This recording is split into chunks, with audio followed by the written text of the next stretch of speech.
Here we go, episode 15 of the Hibs Ramble. We're back again. Hibs are obviously winning and doing well, so I'm sticking around for the foreseeable future.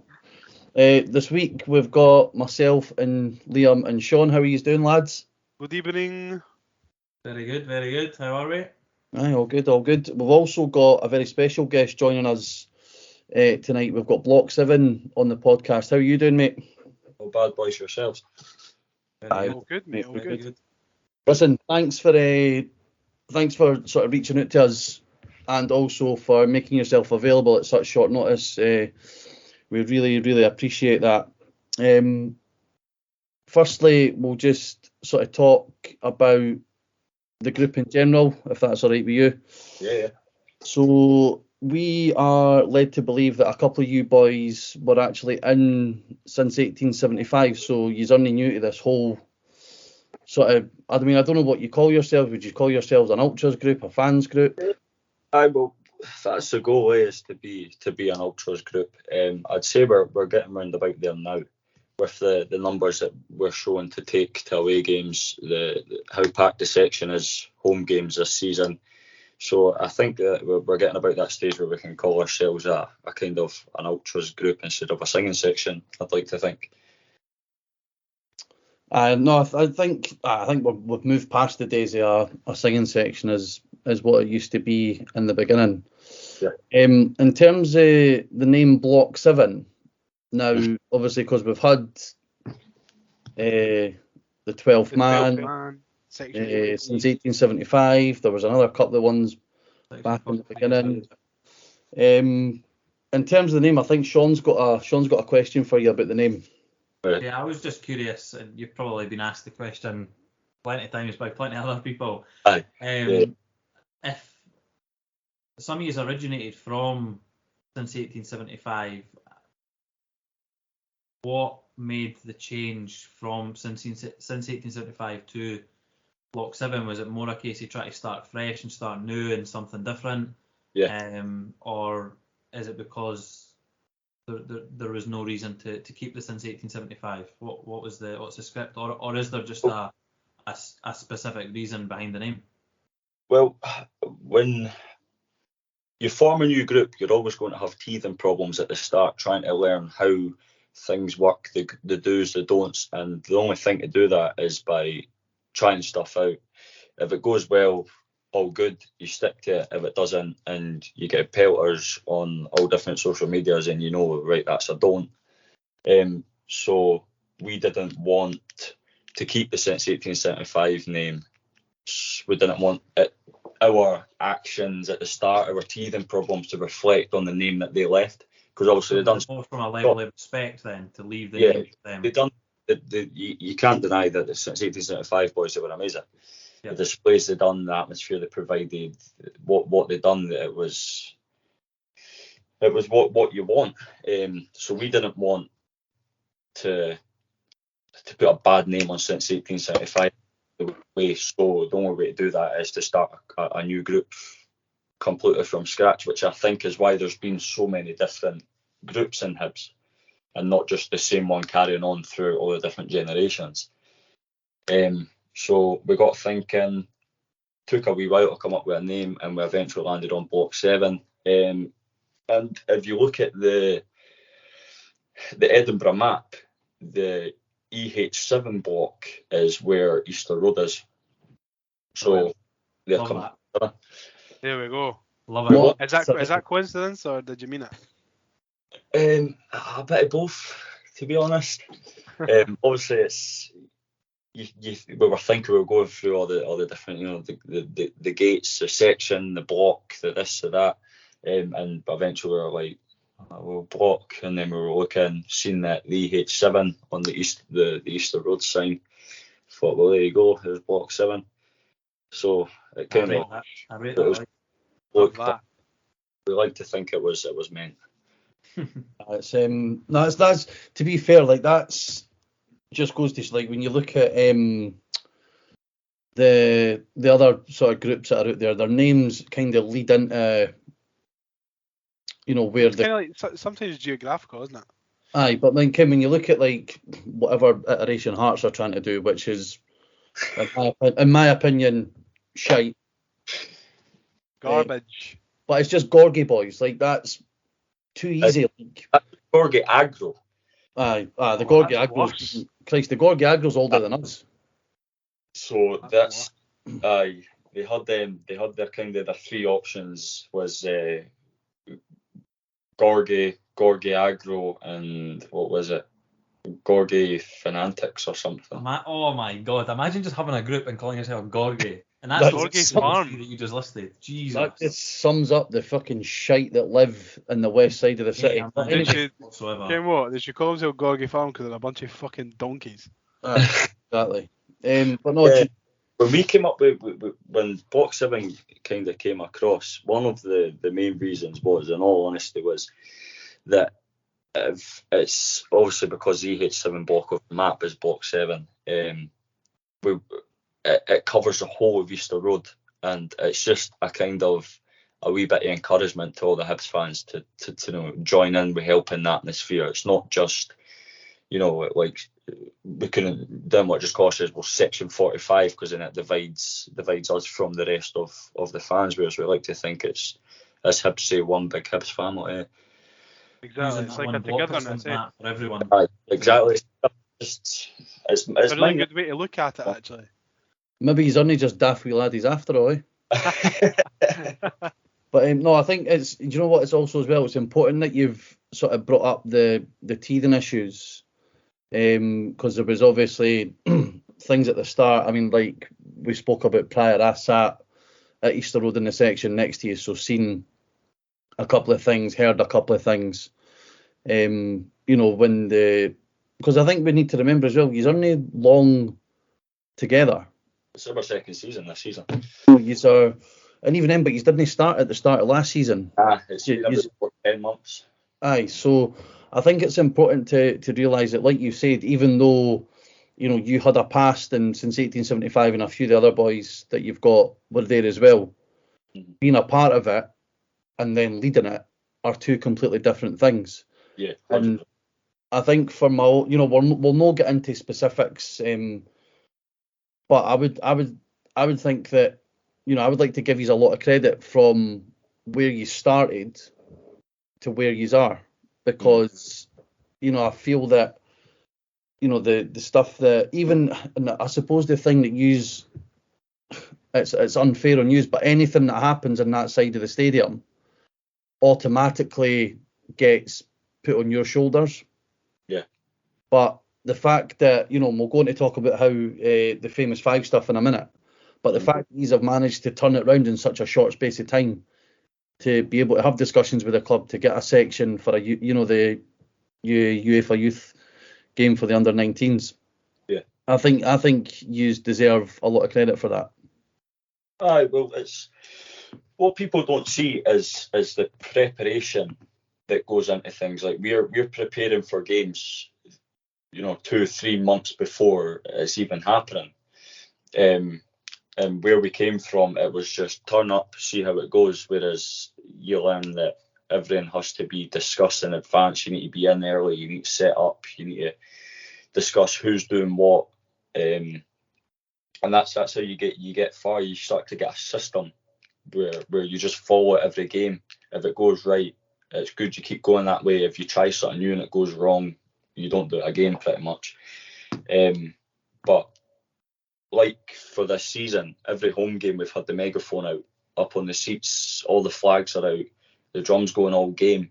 That's the ideal goal. And if my thinking was, when we first started as a group, we'd be at the stage we're at now in maybe 4 or 5 seasons times, and to be at that stage on our second season in is ideal. So we can only push forward from that. I think everyone can see a lot of progression. I mean, you talk about the preparation. I was going to ask you about, the displays and stuff that you've done. And the first one that I remember, I think was it Rangers at home. It was in the centre, and then you look at the one against Hearts at the start of the season, and the difference is night and day. And it was only about 6 months, and difference of timescale. And Even the Hearts New Year was a massive difference for because that Rangers one was it HFC in the middle, and it was different coloured cards, and it didn't quite hit. Whereas, go. See, the thing is behind that. So obviously, when we played Rangers at Hampden in the semi-final and we beat them ... with the Boyle hat trick, they done the pyro display with the orange, and it was the future's bright, the future's ... So we thought, well, we have to do something for this. You know, the future's bright, future's ... green and white, or something like that. But it was our the Hampden was like our second game as a group, and we weren't even a formed group at the time. We had a banner and we had a drum. So from that, all we had was leftovers from since 1875's displays. That's all we had, and we thought we have to do something. We want to show Hibs fans that we're here to make the difference, even if we don't have any money, we don't have any materials. So we just had to use what was basically in the bin. So how does that kind of display, especially very early on, being left with whatever it is that you've had, obviously comparing that one to the ones that you've done since is said were night and day. What kind of preparation went into that one? So like in regards to agreement with the club or discussion with them prior to that, because that was, I assume that was the first one at Easter Road. Yes. So yeah. how did it come around to be agreed then? And then kind of how is the discussions from them built on, especially like something like Hampden as well. So I'm just wanting a wee bit, for me personally, a bit of background in regards to how he's managed to get up and running with that one, and then like something as big as the Hampden one where we had the green, white and black, and then the ones that we had this year as well. So like, well, it's for the first one we done against Rangers. It was just we want to make an impact and show people that we can do stuff, and we knew it wasn't going to be great, but we had 4 people at Easter Road setting up that display, getting whatever together. I think it was a total of I think we done like a 17-hour shift at Easter Road. Wow, freezing cold. 17 hours just straight of putting materials on seats and sorting, making that banner on what was left over in the locker. I'm assuming you reached out to the club and said, listen, well, I did not have a clue. So I basically used the same phone number as what everyone uses to purchase their tickets through the ticket office, and just selected, I don't know, it was hospitality was the only one that was open. So I clicked that and I just explained to them, and they were like, all right, I know the guy for the job, I'll put you through him. And then it went from that, and he just said that all they need to know is what it's going to say, what it's going to look like, and to give us access to get it done. And since then, it's just Hibs have been really good with it, to be fair. You had the one at Hampden was obviously a big one. That's how many seats was it that we sold? Was it like 19,000 or something? Aye. So you're talking just under a full Easter Road display at Hampden. And they were quite good with it, to be fair. We were still quite a new group. It was 2 or 3 months in from then, and they just said, right, well, let us know what you want to do, and we'll support you with it. So we done raising funds for it, and there was about, I don't know, we were able to get 40, maybe 50, was it about 40 people through to Hampden the day before. Freezing cold, and we were actually there at the same time with Green Brigade when they their display, and just walking in and seeing 100 people walking about on the opposite side of the stadium, all dressed in green, all organised, and then you see us rocking up with our aunties and uncles and mums and dads and brothers and that. I think it shows a level of commitment, not only from you, but the fact that the Hampden one was your second display, and the club are more than happy to try and facilitate that and give you the level of support. Even the first one, the fact that they went, right, okay, cool, crack on, just let us know what you need, and it just shows that the level of support is there for the club as well. Yeah, 100%. They've still supported us from day one, to be fair. Obviously, if they were to think the things what the wider Hibs support think that we've been getting up to, we wouldn't still be allowed in Easter Road. Yeah. Obviously, Hibs see what happens on the CCTV, but the fans don't see that, so you can understand. So since they know that we're just trying to make a difference at Easter Road, we're not troublemakers, they've been 100% supportive of us. It's good that somebody, an owner like Ron Gordon, wants it to be a like carnival-like atmosphere, so he himself will be more than happy for stuff like that to go on. Yeah. You know, I think that Ron was maybe hoping for cheerleaders as well, from a commercial perspective. You've seen it since 1875. They used it all the time, so it's only positive. Yeah. Well, that display against Hearts at New Year was the Twitter cover header for a while as well. So it's kind of, I suppose, if the club are buying into you kind of need to make sure that you're always on your, no, I don't want to say best behaviour because it makes you sound like school kids, but not doing anything that can bring the club in. And I suppose that could maybe lead on to the next bit. So obviously recently for the under-19s against Molde, you've got a section behind the goals. How did that discussion come about? Did you approach the club with that? Did the club approach you? Yeah, 100%. I got in touch with the person that we always go through Hibs. So if we want to do anything, if we want to do a banner, if we want to do a display for away games. So like I get an email every single time we go to an away game saying what's permitted and what's not permitted in the ground, whether we're allowed to drum, whether we're allowed flags, the banner, stuff like that. So I got in contact with him and said, although we had previous meetings, it wasn't with what you would say the high rollers. So basically, how it came about was we know that the display that we done recently for the most recent Hibs Hearts derby. Yeah. We were out setting that up, and the Hibs players came out to do training. So they came out and came over, gave us a clap and all the rest of it. Ryan Pochis was dancing about to the music that we had on. And then Lee Johnson came over, and this was after the training session, and started putting sheets in the seats. What a boy.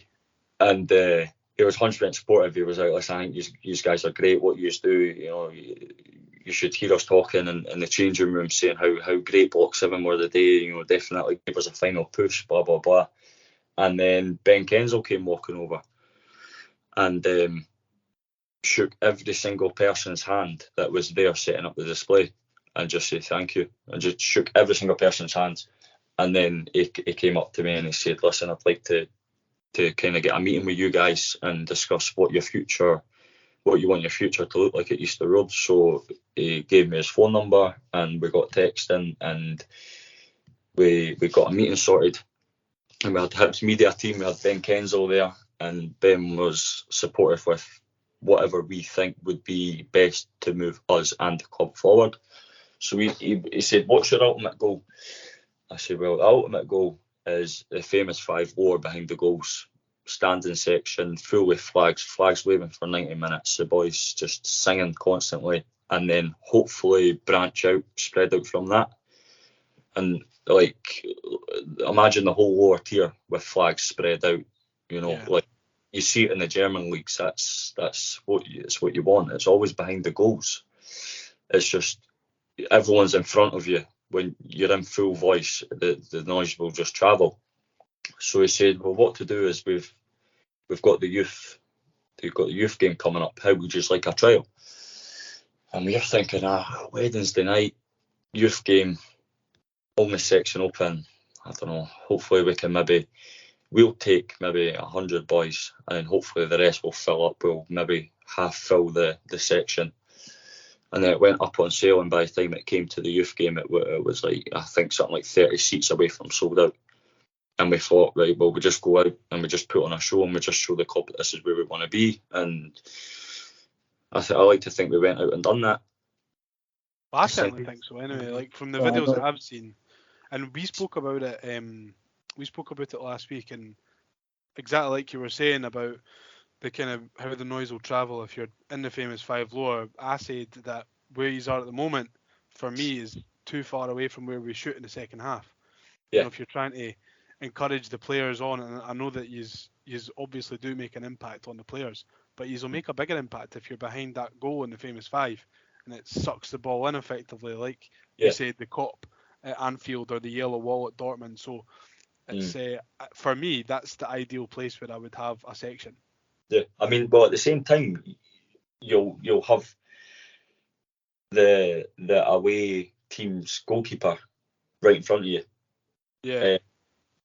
We actually seen it when we were at St Johnstone, not the time we just played them there, it was last season, and we were down the front behind the goals. And was that the 2-1 game we scored last minute? Yeah, Xander Clark. We were on a wee bit of a wind up in that, and we just kept singing, kept shouting to him, Ken, just try to basically do what we could to help the boys on the pitch. And then we scored that last minute winner, and after it he turned to us and he just started laughing, and he went, see that was because of you boys, 100%. Really? 100, mate, honestly, he turned around and he was like, if you weren't sitting behind this goal, I would never have conceded a goal. So you're just getting in the heat constantly. Yeah. Aye, 100%. That's what it is. It's getting in the keeper's head, and I don't know. We at the start it was a bit like, Ken, did he actually just say that? And then you look back at it, and it was like, Ken, what we were shouting and that. He was having a laugh with us during the game. To be fair, he was turning around and that, and he was laughing, and he was giving the patter back. Just a bit of banter with him. And let that go, and he wasn't very happy, but he had a wee smile on him. Good boy. I think I must have been about 4 years ago. The club tried to slowly start to move people away from the famous five lower, because I sat in the famous five lower at the time, and we got told, and we were classed as a family group, and we got told to move our season tickets. Oh. So they've obviously, I won't ask you the details of any of the meetings because that's between you and the club, and we wouldn't dare ask that. But the club clearly understand that that's where they want to put people eventually as well, because they wouldn't have started trying to move people 4 years ago when we had since 1875. Yeah. I was annoyed that I got asked to move my seat, but we got told that that there's specific reasons behind it. So. There should be a level of understanding as well, and that's obviously why we ended up moving. I mean, at the time, the 1775 boys, that was their main goal, was they wanted to be behind the goals in the famous five, safe standing, and Leanne Dempster just didn't give them the support that they wanted. If it was Ben Kenzel at the time, 100% since 1875 would be behind the goals right now. Definitely, the way that Ben Kenzel just supports it is unreal. Like Hibs have looked into safe standing. They've got everything priced up, and that will only be the awkward part of the operation would be the people that have their season tickets there. As much as they only turn up for the derby, it's at the end of the day it's their seats. They paid for the seats. So Hibs need to come to a compromise with them I think is the way that they'll go forward with that. But it's like I said, if Ben Kenzel had been in place for Leanne Dempster when since 1875 inquired about it, then 100% I think they would still be a group that's where they would be. There's loads of positive things that the club have been trying to do through Ben, so I'm not surprised to hear that at all. I think the way that the club talk about, like, obviously they were, like we've spoken about, they were happy to use the kind of time for heroes stuff and all that when we won the cup, and then when it came to kind of obviously the moving them to the famous five, put them all way up in the corner, which was pointless. Should have just left them where they were. You see them, like you say about Lee Johnson coming out and helping you put some of the stuff on the seats. Lee's, since he's came in, I mean, I was at his press conference when he got, when he was announced to the media, etc. Yeah. And he spoke at the very start about building. Did you like that, Liam? A nice wee drop in there for that I was there. Oh, look at me! I was at the press conference, everyone. And he spoke there about building a real connection with the players and the fans. Mm. And the way that, the manager talks about it, I mean, you never hear Celtic TV talking to Postecoglou about the Green Brigade or Van Bronckhorst about the Onion Bears or Ken Robbie Replay about the Gorgie fanatics or whatever they want to fucking call them. Those three clubs always seem to distance themselves Yeah, from the ultra groups. obviously the club are now talking about, even talking about using the post-match interviews that are going out on the in-house interview, in-house media. You've got the way that the under-19s reacted when Oscar McIntyre scored his winning penalty. They didn't go running towards each other. They came running straight over to all you boys. Yeah. I love that they just packed their families. They didn't even go and celebrate with their Quite right, families. as well. They went straight to the boys, right into the stands. So it says it all. Yeah, and I mean, this is maybe a wee curveball I'm gonna throw at you, but I seen it was posted on Twitter today. Somebody asking about you's going to the Derby game for the Hibs women. Is that something that you'd be interested in then? If we could take the numbers, 100%, we'd love that. But as bad as it is, yourself, people seem to be more interested in men's football. I don't know why that is, but it's at the end of the day, everyone's Hibs. Should be supporting both teams. If obviously we can take numbers to a certain extent, but the rest is up to the wider Hibs support that would like to create an atmosphere. But if the numbers are there, 100%, we'd take the drum, we'd take the banner, we'd take all the I flags. think it would be from my personal opinion, when I used to be involved with the women's section back in the day, I think it certainly would be a step in the right direction, not only for you as a group, and that's just my opinion. Obviously, it'll dictate on scheduling when the game is, boys that can go in that, but I think the women's games, especially the ones at Easter Road against Hearts, they're starting to turn out a real crowd as well in recent years. And there are loads of people that are starting to distance themselves from some of the men's games, especially when we weren't doing so well and they were going to the women's games instead. So I think it would be a level of consistency to be able to, if there's an opportunity, and I'm not in any way trying to tell you is that you should do it because it's my group, but I think it would paint everyone in a positive light, not just necessarily use as a group, but I mean more women's football as a whole as well. There's a lot, and again, this will just be my experience coming in and knowing a lot of the girls that have either played for the ladies or do currently play for the ladies. There's a lot of talent in there, and it goes to show, considering some of the moves that some of the girls have managed to get, and the girls side of it and the women's side of it came on leaps and bounds. So I think it's only a matter of time. Like the club themselves are stepping up and understanding the level of importance that women's football has. So I think it's good to see that the crowds are increasing as well. Yeah, it's really encouraging to hear as well that you're thinking about getting the boys along for that, because I'm sure the women's team would really appreciate it as well. I mean, I think since I've been supporting Hibs, I don't think there's been great attendances for the women's game until the last few years maybe, and I think it would maybe add a different dimension to the game for them as well. I think it would be a really good idea. And like I'm with Shaun. I'm not saying that you better go and do that. I'm just saying, if you're thinking about it, I think that's a really, really positive step to take. I mean, it's also something that we spoke about in the group. We'd love to go to every single development game, every single women's game, but it's just not possible, is it? Nah, it's not possible. I think the ones that are at Easter Road, I think are definitely a flagship event that the club are trying to hold. So no one's sitting here and saying you should go to every single development, first team, men's team, under 18s, women's game or whatever. But I think if it's at Easter Road, I don't see why not. Do you know what I mean? It only gives us another game to sit in that section where we want to be. 100%. You've the other thing that you can look at is kind of cup games where you can buy a ticket anywhere. There's no season tickets. We've been in discussion with the club. They said if you want behind the goals, we can reserve 50, 60, 70 tickets at the front of that, and then you can advertise. That's where you are sitting, and everyone piles in there, just to give you brilliant. more, just to make sure that's where you want to be. And 100. That's exactly what we want. You don't want to just kind of like what happened with since 1875. That's the section they wanted, and the best Leanne Dempster offered them was at the top right hand side of the famous five, which they made work. And credit to them, 100%. They made it work. They done some great displays.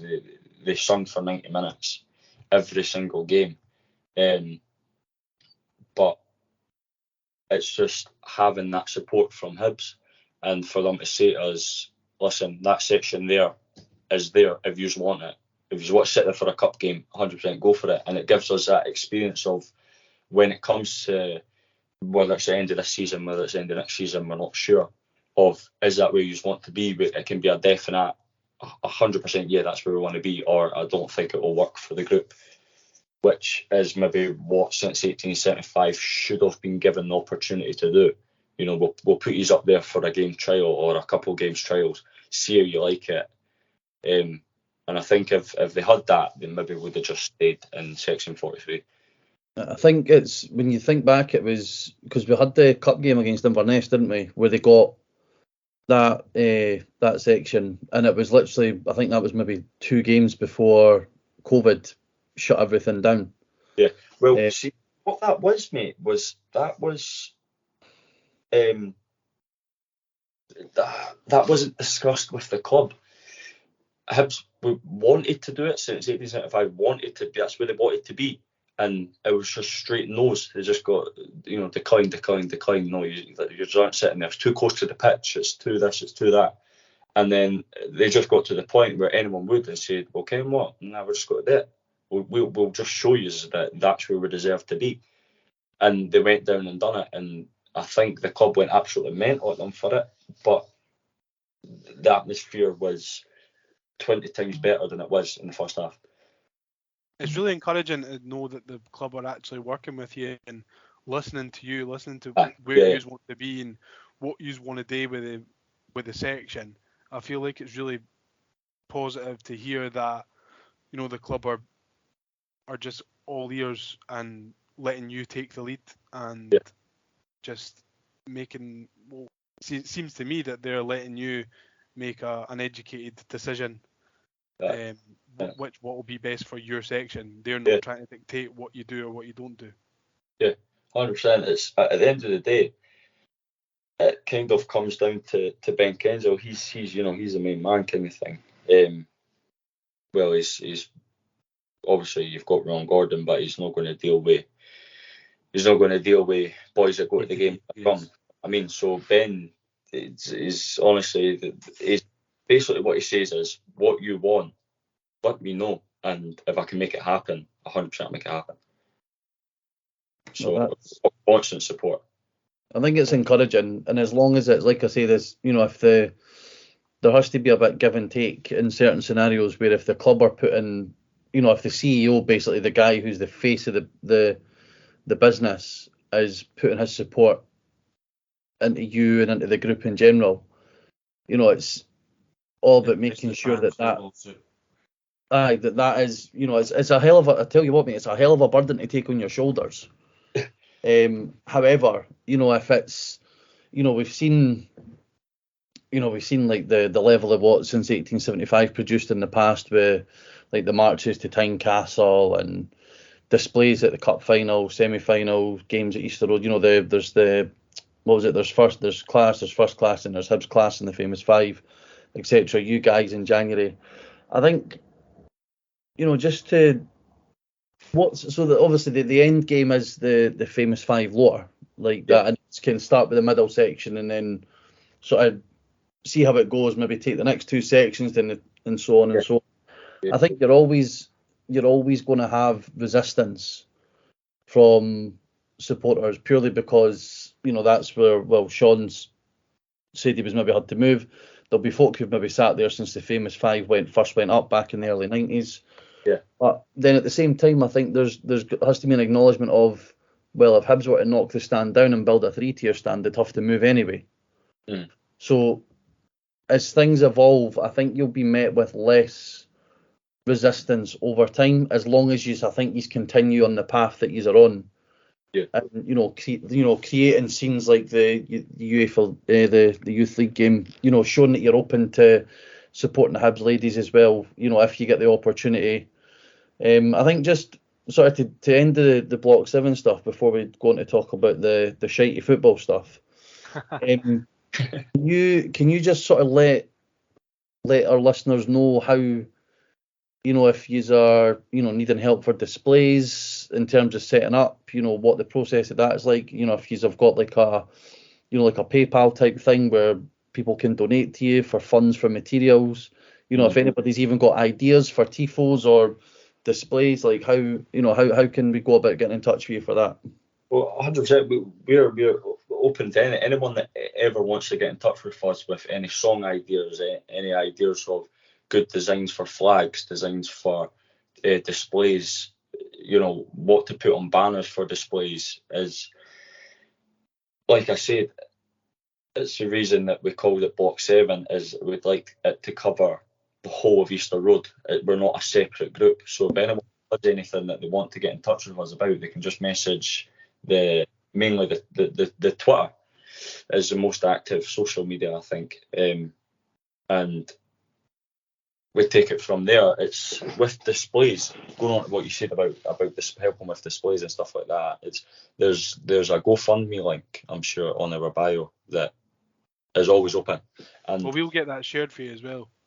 Aye, well, just for clarity, your Twitter handle's at Block7Hibs, but 7 is in SEVEN, not number 7, for anybody listening.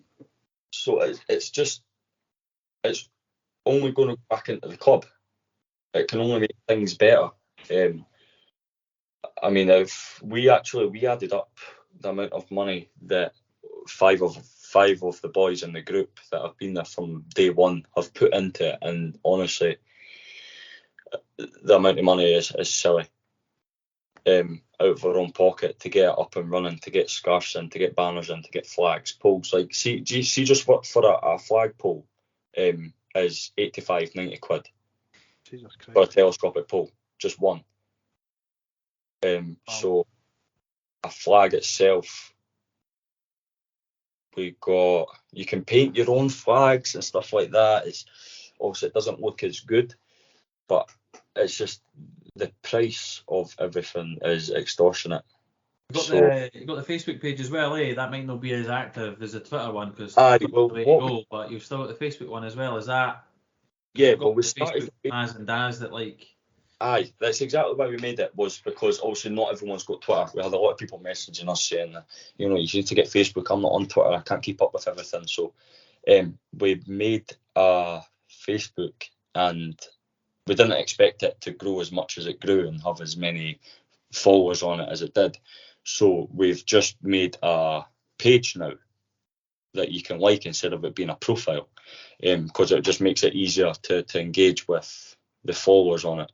So that got made a few days ago. It's still an early days of process, but And that's the link will be on that as well. Aye, that's the new official Facebook platform. So love it. And you said there if anyone has got any song recommendations. I mean, me and Craig come up with chants all the time. So I'm sure if we get one that's a winner, we'll message you and expecting to hear it. Over and you never know. Next time you hear it, it might be being belted out by all the boys in the group. We get song.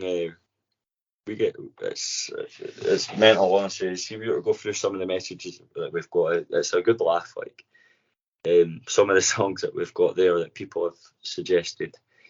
Tell you what, I'm glad there's no a Twitter page like that put out the songs. Like I would rather it was just used that dealt with it, because some of the Diddy pages that I've seen put out Diddy songs is absolutely horrendous. I like the Rocky Bushiri one though.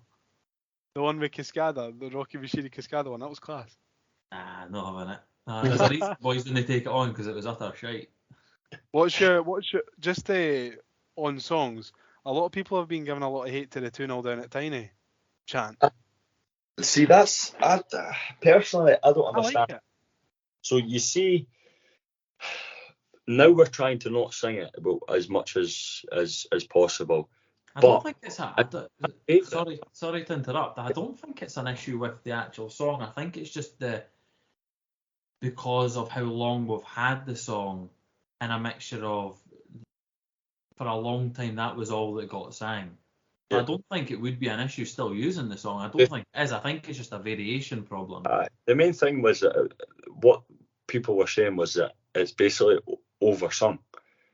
But Yeah, no, I get that. it's having a downfall. You would have seen it yourself when we do it, and everyone's got the hands up. The whole, everyone's clapping at the same time. The noise it makes is unreal, and the players get a boost from it. That's why we sing it. The players actually say that when we were in the derby and it was 1-0 down, we done 2-0 down at Tiny, and the whole East Stand just had their hands up, clapping at the same time, and it boosted them on, and then Boyle goes and scores a last minute equaliser. It's superb.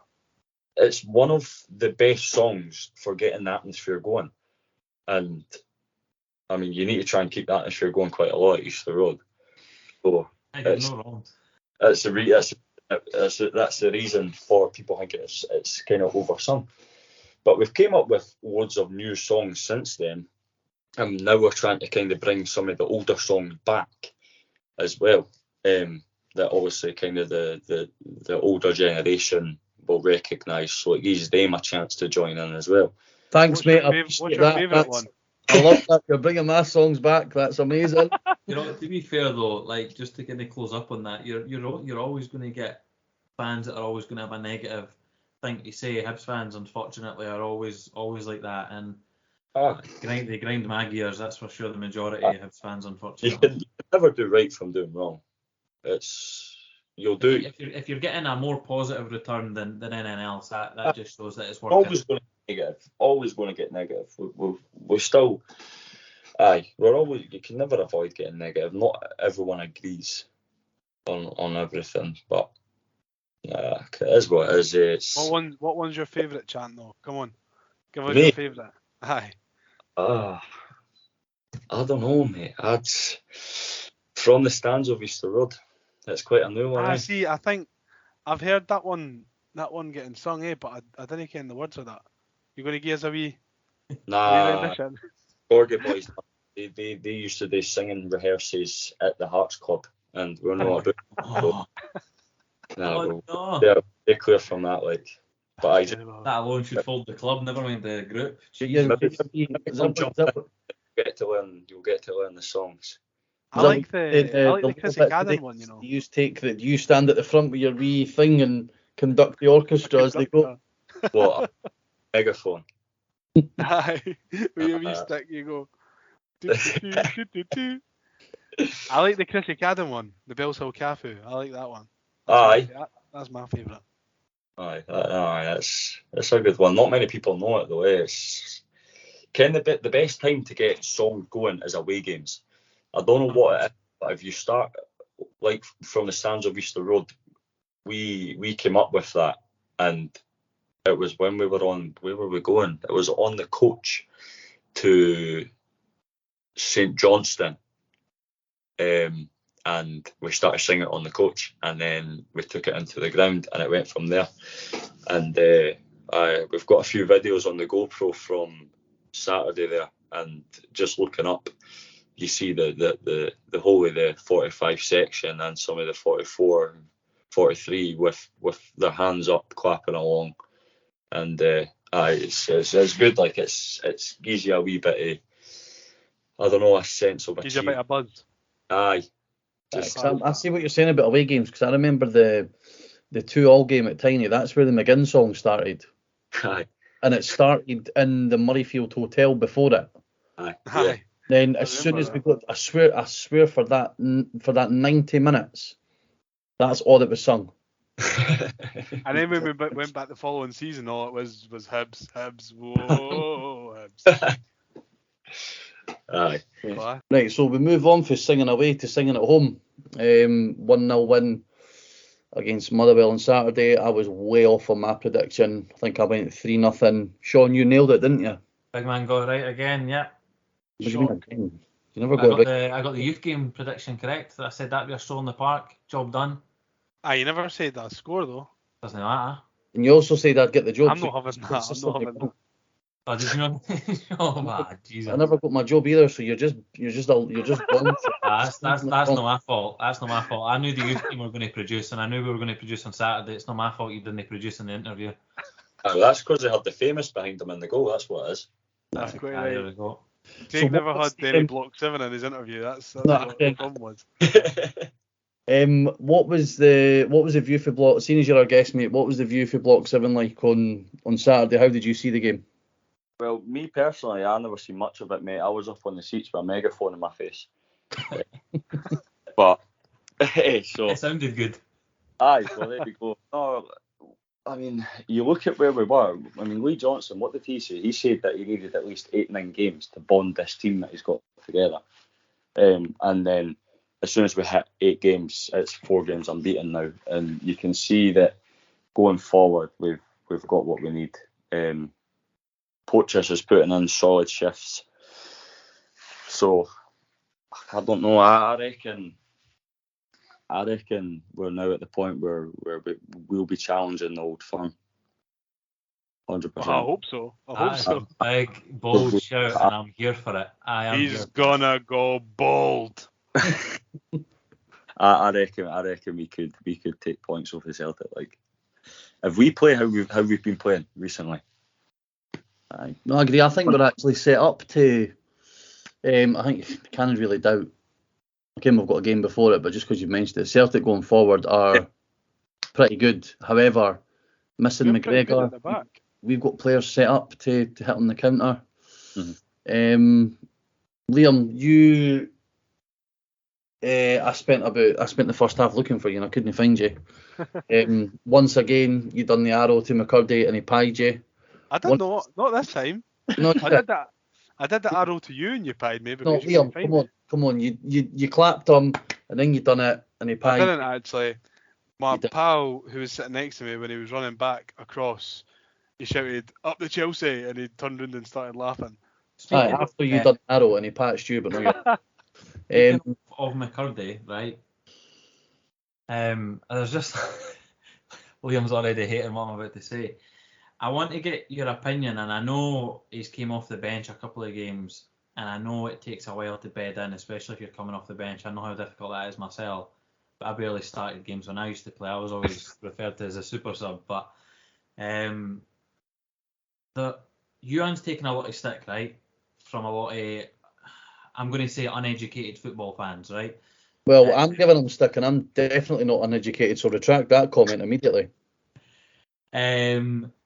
About his performances, but I thought he was all right first half. I think he actually played really well on Saturday. He was just very unlucky in certain aspects of his play, and loads of people are calling for McCurdy to start instead of Johan, but McCurdy's not offered anything in any of the games where he's came on, I don't think. No, to be honest, you said that I wouldn't like that comment, Shaun, but I completely agree with you. I don't think that McCurdy has done enough to earn a spot, but I also don't think that Johan has done badly enough that he deserves to be dropped. Doesn't deserve to be dropped. Once Johan gets a goal, that'll be him off. He needs a tap in. I feel like at the moment the way that we're set up to play suits Johan starting with our fast start. And I just don't at the moment. I know McCurdy's got bags of ability. I just don't think at the moment we're in a position where we can afford to take the risk of starting him. When he's came on, he's looked more likely to get booked and sent off than score a goal, unfortunately. Because he was having a go at the fourth official, eh? Well, he got booked. So I don't quite understand. It's like the Noah Kenny slating that we spoke about in the other pod. I don't quite understand, because Johan's not scored a goal yet, why he's getting a lot of stick, because he's getting on the ball a lot and he's creating a lot and he's doing very well. I think ask Craig. Just very unlucky. Craig will give you an answer why. I don't think you're giving him stick, Craig. I think you've just. No, for me, it's not about him even scoring. It's just I've said it for weeks and weeks and weeks. He takes too many touches. He takes 4, 5, 6 touches when 2 or 3 could be easier. And you can see as the game wore on Saturday after, I thought we had a great first 10, 15 minutes. We really came flying out the traps. And then the game sort of slowed down. But There was 3. I'll completely agree with you there, Craig. There was at least 3 or 4 instances where he's taken an extra touch. Yeah.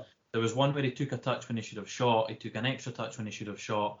And there was at least another 2 on top of that where he could have released it earlier and we would have either been through on goal or had a chance. But then there was a couple of times as well where he passed it and he either under hit it or over hit it.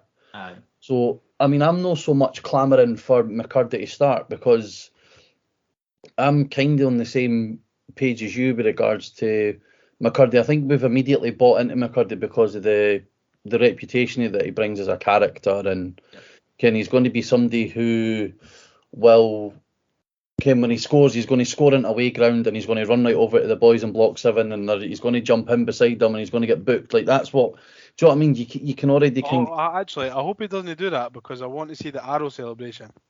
Aye, do the arrow and then jump in. Aye. Does that first. For me, with you, Anne, I just... Like I spoke about last week, Mickey Weir spoke about it. He's a striker playing out wide. I agree. But I think the way the team is set up just now leads to Kukarevic starting most weeks. I really, he's going to be another one. As soon as he gets a goal, he's going to be absolutely flying because he's doing everything else properly. Like, for me, he's what we expected for Deutsch. Yeah, that's what we. I tell you what, we've actually been asked. We've been asked a couple of times about Kukarevic and whether we can fit his name in a chant, and we can't do it. So we're going to leave it up to you. And I'm wanting to see a chant about Kukarevic tomorrow at Tannadice, and I'll be reporting back. Tomorrow, right? Okay. Yep, tomorrow. Leave it with me. See what's been refreshing as well is not only how we've won the 4 games on the bounce. We've spoke about it a couple of times, how solid we've been at the back, and the man in the moment again stepping up, getting a Legod-esque goal to win us the game, and another man of the match performance next to Paul Hanlon, which is brilliant to see, because I think we can all agree when Rocky picked up that knock, there would have been a lot of fans that were a bit sceptical about Paul Hanlon coming back in.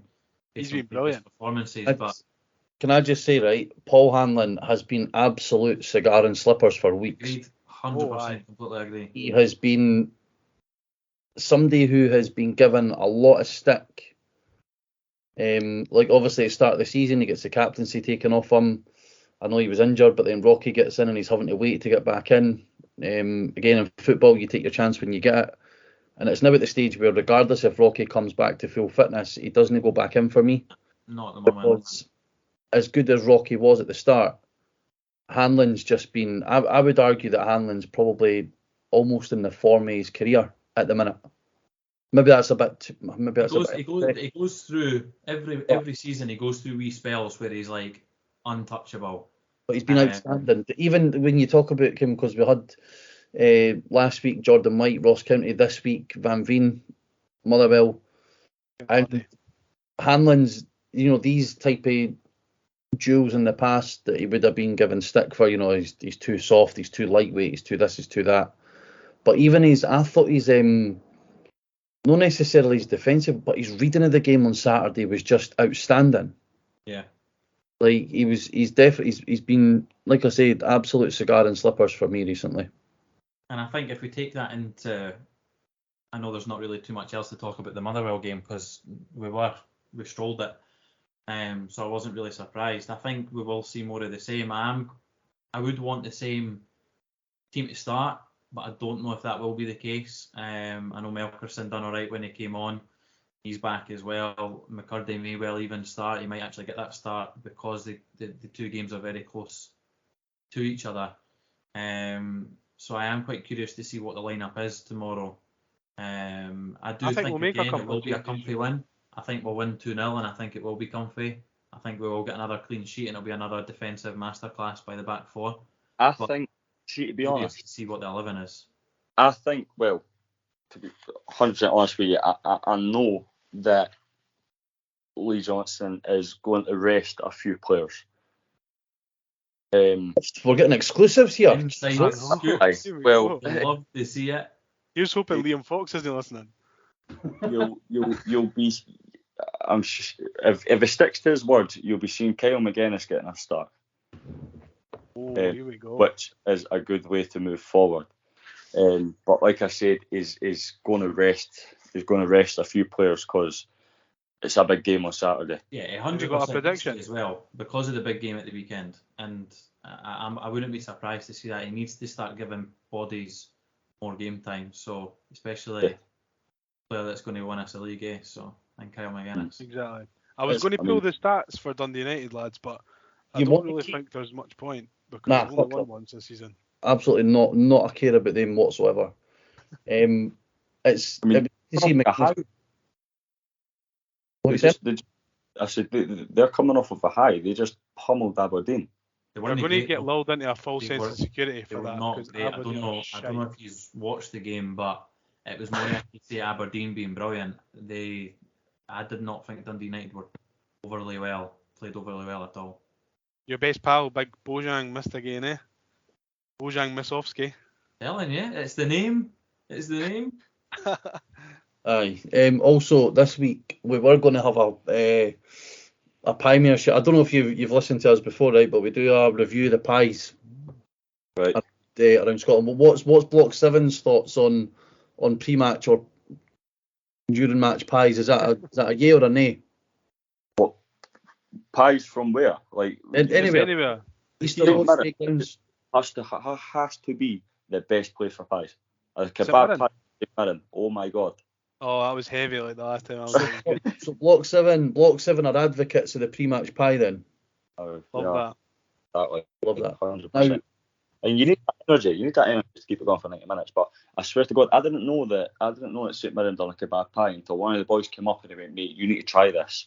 And we tried a wee bit of kebab pie and that. Every single one is at the same time. Made the drum got chucked down and we all sprinted. So there we go. There's the plug-in to the St Mirren catering staff. When next St Mirren away game, we're going to have high numbers. There's going to be no singing. It's just going to be kebab pie central. By the time I got to the front of the queue, I've never been so gutted in my life. She went, no, we've not got any left, sorry. Oh, you're kidding. Oh my God. That was me in the first day of the season with the steak and black pudding at St Johnstone. None left. Gutted.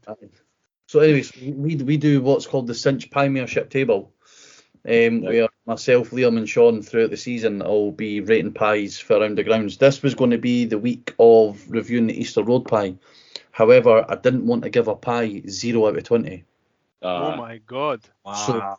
So the Hibs review will be postponed. Did you just not get one, or did you get It was one? not, mate. It's up there with one of the worst pies I've ever had. It was fucking terrible. I'm not even Angel, if you're listening, terrible upgrade on the pies. because I was angry with it. Ben Chancellor, if you're listening, rewind and talk. Listen to the nice stuff that we're talking about Hibs, and didn't listen to the pies chat. Aye, I'm sorry. This new catering company, right? That I've not had a bad one at Easter Road yet this season. lucky you, because honestly, I wouldn't have gave it to the Doug. It's fucking awful. But anyway, predictions for tomorrow night.